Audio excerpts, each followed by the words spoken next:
So I'm in Chennai at the Chennai Trade Center for a very, very special chess event, and I've got a very special guest with me. It's Tanya Sajdev who's joined us in Chennai. Tanya, firstly, thank you so much for taking time out and speaking to India today. Of course, thank you for having me.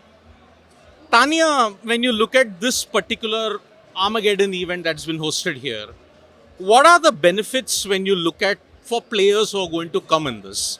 Because we are currently enjoying one of the most dominant and golden periods of chess. So, for people of all age groups who are coming, how will this Armageddon tournament benefit them? That's a great question. I think it's such a unique event because this is bringing the sport to the community. And the idea is, we had 300 people in the qualifiers. We'll have the top 32 here fight it out in what is the most dramatic, exciting format of chess, Armageddon.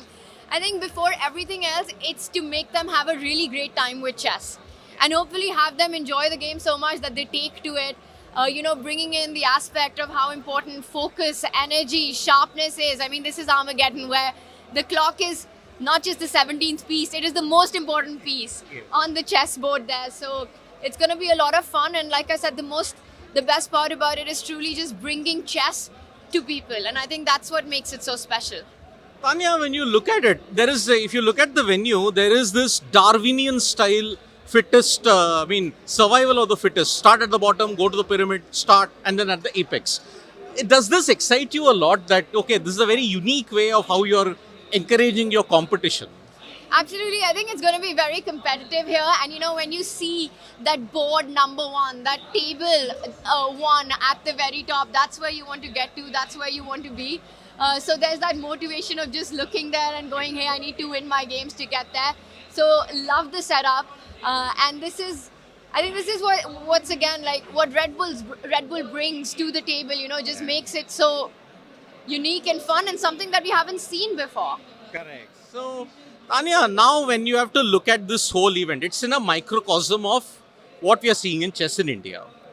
But I want to know, which is the Armageddon format one of the most important in developing mentally the chess aspects of the game? When you have to look at visualization, calculation, do you think the Armageddon format is the best way for youngsters to develop the mental aspects of chess? Because you're not just dealing with calculation, you're dealing with the clock. You're dealing with the dynamic of the clock. For black, it's different. For white, it's different. So how does your visualization, calculation all change in Armageddon? I think in Armageddon, you have to strike the perfect balance or to the best of your ability between speed and skill. It's extremely important. I think when we play a long format game, you have the time to work things out. You're looking, in many ways, trying to look for perfection. But in Armageddon, you have to be extremely practical. Make sure you're not blundering your pieces, but not always try to get into the truth of position.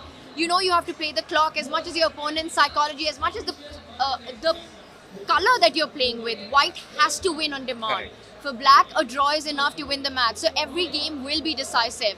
Usually in professional chess, we use Armageddon as the sudden death, as the tiebreaker, because it is going to be decisive. So it's a format so brutal that we call it the Armageddon in Correct. chess. And I think one of the skills that perhaps it helps players develop is the skill of being practical in time pressure, under high stress situation, because it's as much about what you're doing on the board as it is about the nerves. Right. But Tanya, when you started, and now with the introduction of AI, with the introduction of all the other engines which are like now million X in calculation, how do you tell an upcoming chess player to develop the mental aspect of it? Sorry, I couldn't hear you. Okay, so with the time of AI and with chess engines now million times more complicated, how do you tell a young chess player to develop your calculation and mental analysis of the game in this modern era of 2025? I think that has been the defining aspect of the golden generation of chess, just how differently they think to the previous generation because of the tools that are available to them, the opportunities that are available to them. Within that, I think one of the biggest, case study is how Gukesh's career has been, right? Who did not have a laptop until he was a grandmaster. So, and I think that was such a unique way for his trainer Vishnu to believe in and to make it happen, because somewhere it developed this very interesting aspect. It kind of forced him to develop his own human brain skills, and then when compounded that with AI, eventually when he was slightly older, it became this incredible balance, which sometimes I think so many of the world's best players have spoken about. It's hard to understand Gukesh's moves because I think it is because of what happened in the first few years of his development as a chess player, having that human skill take on for that first few years. So I would say, from my perspective, I come from a part where we did not. I had a laptop when I was only 19 years old. I had my first grandmaster training much later. I think it's very important to find that balance where you're not reliant purely on your engine as a young kid when you start off. I think for parents and coaches as well, to try to encourage as much of the human development of the mind, of the skills, to find, maybe you can use the evaluation bar to a certain extent. But again, calculate, think on your own, try to look ahead and solve positions without the help of the engine. Because I feel like somewhere that would come in the way of your, if you zoom out, of the long-term development. Right. Tanya, now let us shift attention to the broader chess that we are having in India at this point.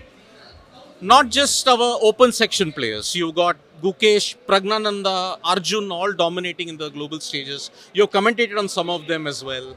But the most heartening thing is in the women's section, what we witnessed on June 29, plus what happened in August last year. You were part of a dominant Olympiad winning team.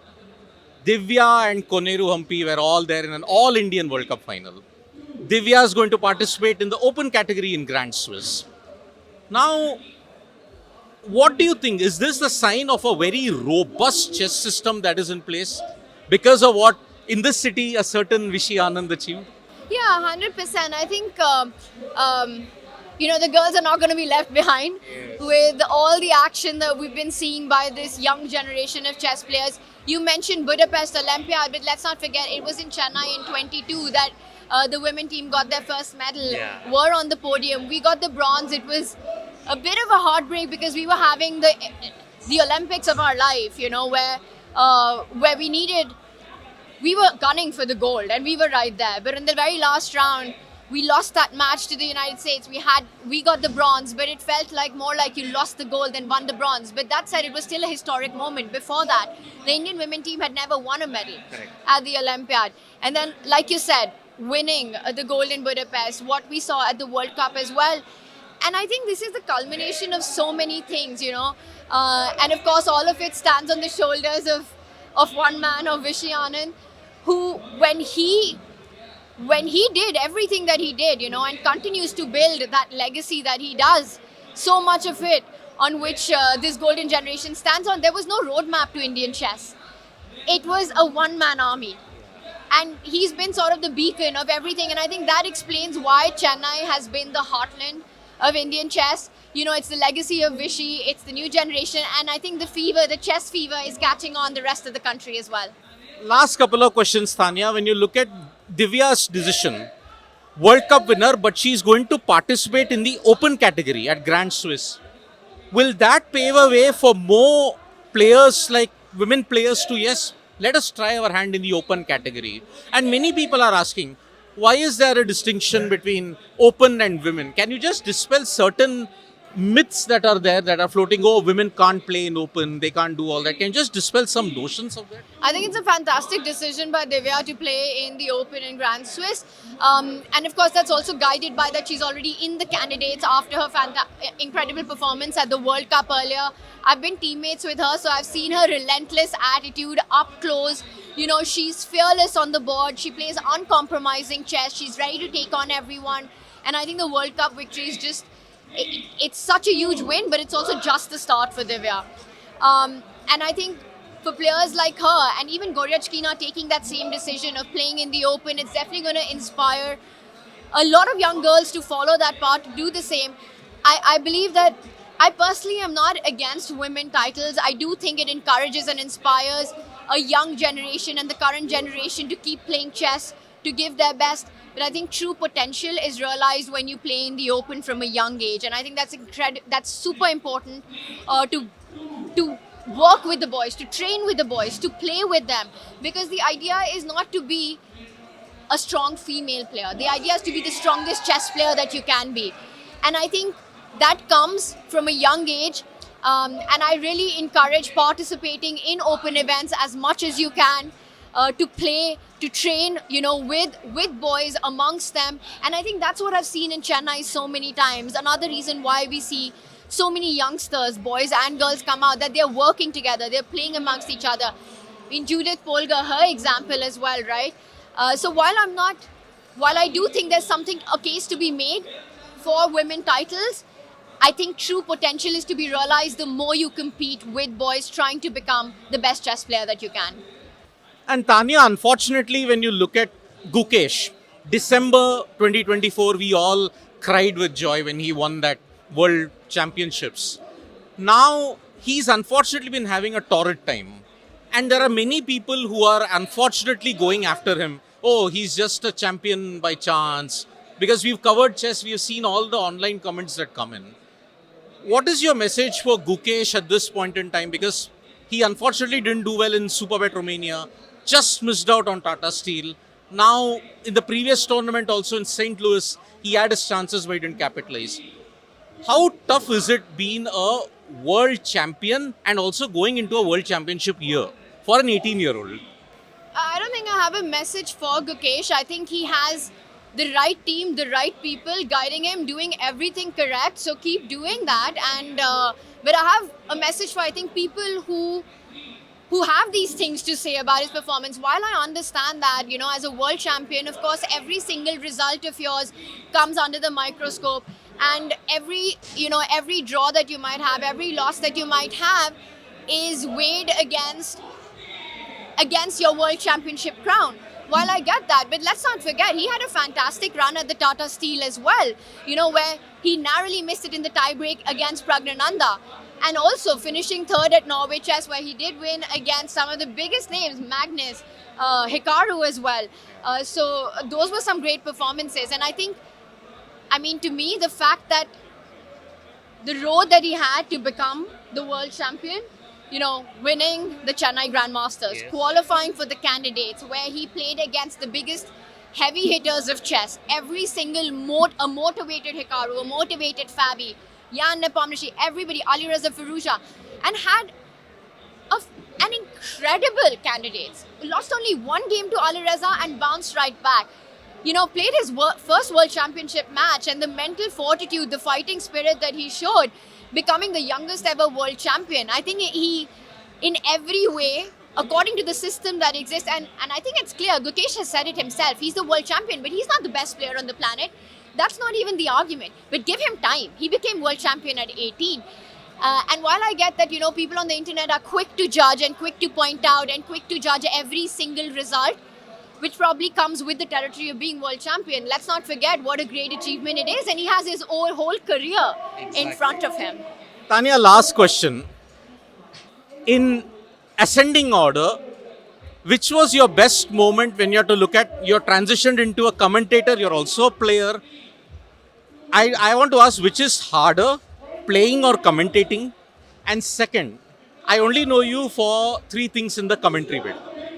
You called out the World Championship blunder when you said, what? That is one.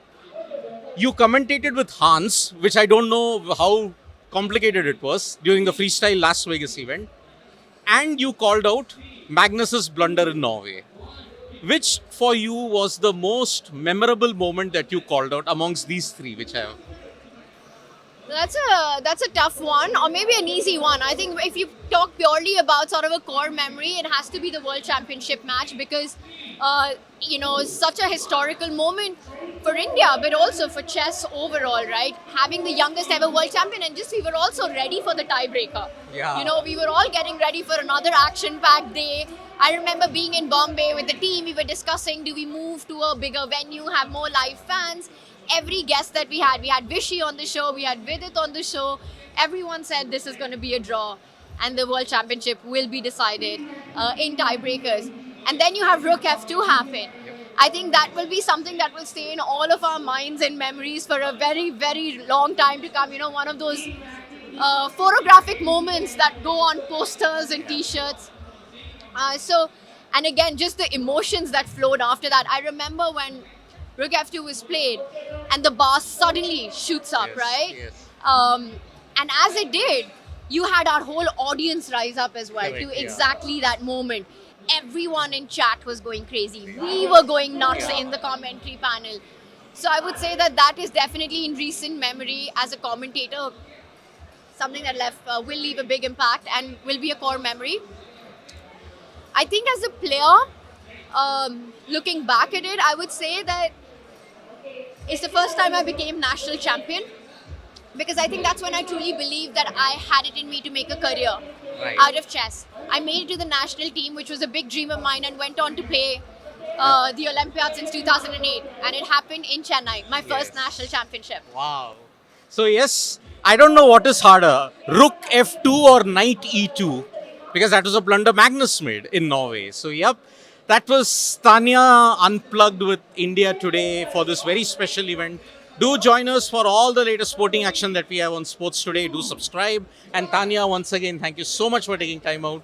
Hope you enjoy the event and hope you continue to inspire on the board and off the board as well. Thank you.